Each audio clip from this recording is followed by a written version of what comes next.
Assalamualaikum warahmatullahi wabarakatuh. Perkenalkan, nama saya Nabila dengan NIM A1J222014, Program Studi Sastra Indonesia Semester 2. Pada kesempatan ini, saya akan membahas mengenai morfologi dan proses-proses yang terjadi pada morfologi. Apa itu morfologi?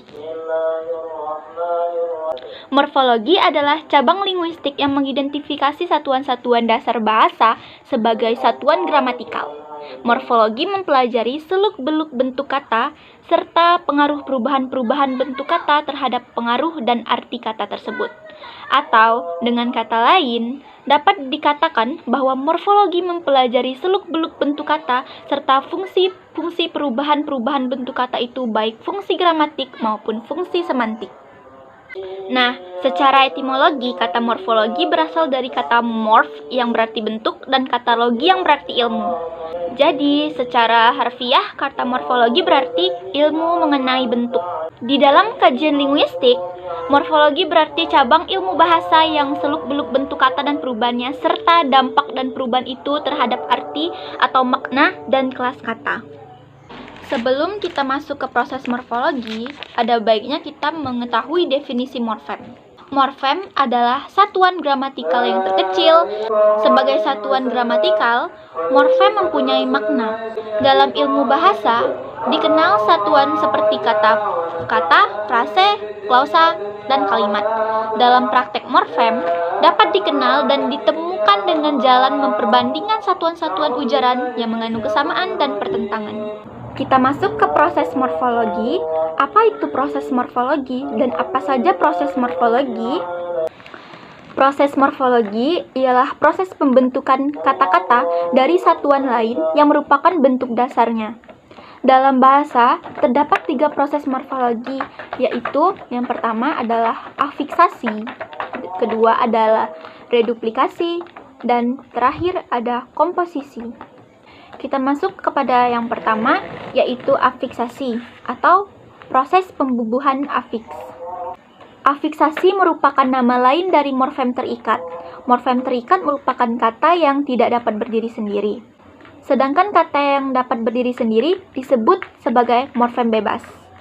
Morfem bebas merupakan kata dasar yang dapat berdiri sendiri. Kata dasar dapat berupa kata benda, kata sifat, kata kerja, dan lain sebagainya. Kita masuk kepada proses yang kedua, yaitu proses reduplikasi atau pengulangan kata. Pengulangan atau reduplikasi adalah pengulangan satuan gramatik, baik seluruh maupun sebagian, baik variasi fonem maupun tidak. Hasil pengulangan itu merupakan kata ulang. Sedangkan satuan yang diulang merupakan bentuk dasar. Misalnya, rumah-rumah dari bentuk dasar rumah. Setiap kata ulang sudah pasti memiliki bentuk dasar. Kata-kata seperti sia-sia, mondar-mandir, dan lain sebagainya.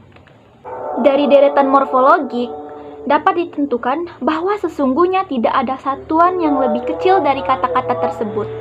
Secara historik atau komparatif, mungkin kata-kata itu dapat dimasukkan ke dalam golongan kata ulang. Nah, ada 2 cara dalam menentukan bentuk kata ulang, yaitu pengulangan tidak merubah golongan kata nomina, verba, dan subjek. Yang kedua, yaitu bentuk dasar berupa satuan dalam kehidupan bahasa.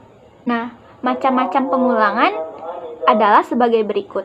Yang pertama itu pengulangan seluruh, pengulangan sebagian, pengulangan yang berkombinasi dengan proses pembubuhan afiks, dan pengulangan dengan perubahan fonem kata ulang yang pengulangannya termasuk golongan ini sebenarnya sangat sedikit. Nah, kita masuk kepada proses yang terakhir, yaitu komposisi atau pemajemukan dalam bahasa.